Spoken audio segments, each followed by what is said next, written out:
సంధ్య sketch ఆర్టిస్ట్ని పిలిపించి సిరి బొమ్మని గీస్తూ ఉంటుంది. హరికృష్ణ డీటెయిల్స్ అన్నీ చెప్తూ ఉంటాడు. అలా కాసేపటికి ఆ బొమ్మ గీయడంతో హరికృష్ణ ఆ ఫోటో చూసి చాలా హ్యాపీగా ఫీల్ అవుతూ మా అమ్మ అమ్మ అనుకుంటూ లక్ష్మితో గడిపిన జ్ఞాపకాలన్నీ గుర్తు చేసుకుంటూ చాలా ఏడుస్తూ బాధపడుతూ ఉంటాడు. బాబు అది ఆ వాటర్ పడితే చెరిగిపోతుంది, ఇది ఎవిడెన్స్ కదా, నేను దాన్ని కొంచెం సెట్ చేసి వాళ్ళకి ఇస్తాను, ఫోటో అయితే ఓకే కదా అని అడుగుతూ ఉంటే మా అమ్మలాగే ఉంది అంకుల్ అని హరికృష్ణ ఏడుస్తూ చెప్తూ ఉంటాడు. అంకుల్ ఇది నాకు ఇస్తారా, నా దగ్గర మా అమ్మ ఫోటో ఏది లేదు అంకుల్ అని చెప్తూ ఉంటే సరే నాన్న నేను వాళ్ళకి చెప్తాను, వాళ్ళ పని పూర్తయిపోగానే నీకు ఇవ్వమని చెప్తానులే అని స్కెచ్ ఆర్టిస్ట్ చెప్తాడు. అంకుల్ ఇది తీసుకోనా నేను అని హరికృష్ణ అడుగుతూ ఉంటే నాకు దీంతో కాస్త పని ఉంది, నేను అంతా క్లియర్ చేసిన తర్వాత పోలీస్ ఆఫీసర్ వాళ్ళకి ఇస్తాను, నువ్వు వెళ్ళు నాన్న అని చెప్పడంతో హరికృష్ణ బయటికి వస్తాడు. కొద్దిసేపటికి సంధ్యకి జేడీకేడి వాళ్ళు ఫోన్ చేస్తూ ఉంటారు. సంధ్య స్కెచ్ ఆర్టిస్ట్ వచ్చారా అని అడుగుతూ ఉంటే వచ్చారు మేడం, వేస్తున్నారు అని చెప్తూ ఉంటుంది. ఆ తర్వాత జేడీకేడి ఇద్దరూ కలిసి హర్ష వల్ల ఇంటికి వెళ్తారు. హర్ష దగ్గరికి వెళ్ళి లక్ష్మి గురించి డీటెయిల్స్ అన్నీ అడుగుతూ ఉంటారు. వాళ్ళు నీకు ఎలా పరిచయం అది అని అడుగుతూ ఉంటే 5 years బ్యాక్ ఇలా వచ్చారు మేడం, అప్పటి నుంచి మా అక్క నన్ను సొంత తమ్ముడిలాగా చూసుకుంటుంది, మేము ఎప్పుడు పరాయి వాళ్ళలాగా ఉండలేదు, అందరం కలిసే ఉండేవాళ్ళం అని హరికృష్ణ లక్ష్మి గురించి మంచిగా చెప్తూ ఉంటాడు.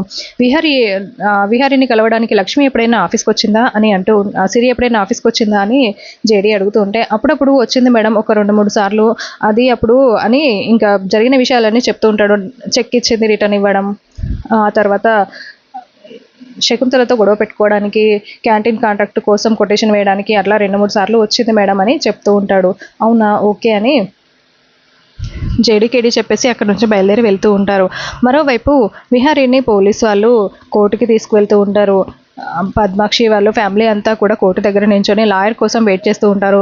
ఎన్నిసార్లు కాల్ చేసినా లాయర్ ఫోన్ కలవట్లేదు, నిన్న ఆఫీస్లో అందరితో టచ్లోనే ఉన్నాడంట కానీ మన ఫోన్ మాత్రం మాట్లాడలేదు లాయర్ అని పద్మాక్షి సహస్ర ఇద్దరు మాట్లాడుకుంటూ ఉంటారు. ఇంకా అంబిక సుభాష్ ఇద్దరు కలిసి లాయర్ని రాకుండా చేసి ఉంటారు.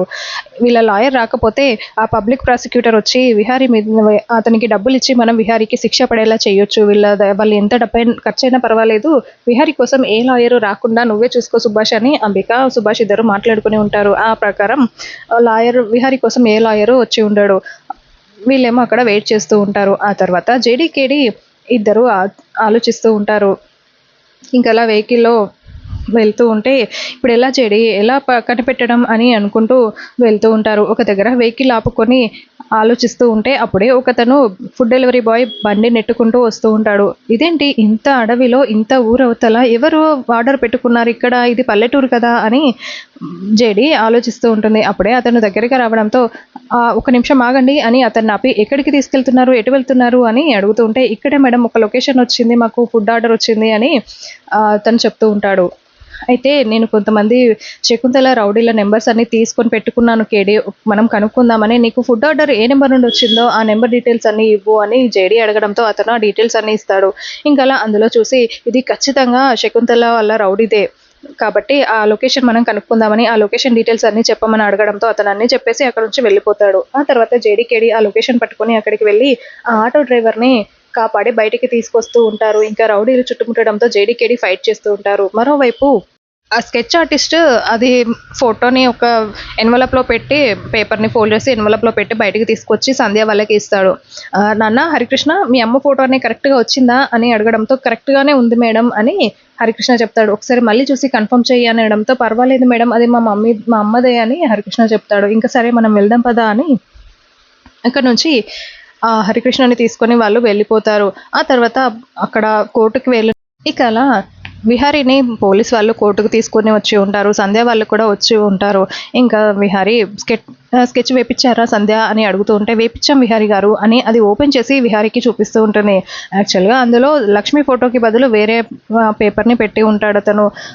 హరికృష్ణని బయటికి పంపించి స్కెచ్ ఆర్టిస్ట్ ఆ ఫోటోని ఎన్వలప్లో పెట్టే టైంకి శకుంతల పంపించిన రౌడీ వచ్చి ఆర్టిస్ట్ పీక మీద కత్తి పెట్టి నువ్వు ఆ ఫోటో ఇవ్వకుండా నేను ఇచ్చిన ఫోటో ఇవ్వాలి, లేదంటే నిన్ను నీ ఫ్యామిలీని అందరినీ చంపేస్తాను అని బెదిరియడంతో సరే అన్న మీరు చెప్పినట్టే చేస్తాను అని వేరే ఫోటోని తీసి అందులో పెట్టి పోలీస్ వాళ్ళకి ఇచ్చి ఉంటాడు. అది హరికృష్ణ చూడకపోయేసరికి అదే హరికృష్ణ వాళ్ళ అమ్మ ఫోటో అని అందరూ అనుకుంటూ ఉంటారు. ఇంకా విహారీ అది చూసి ఓపెన్ చేసి చూస్తూ ఉంటాడు. రే మీ అమ్మ ఇలానే ఉంటున్నారా అని విహారీ అడగడంతో అవును బ్యాట్‌మ్యాన్ అని హరికృష్ణ కూడా చెప్తాడు. ఇంకా అలా లోపలికి వెళ్ళిపోతారు.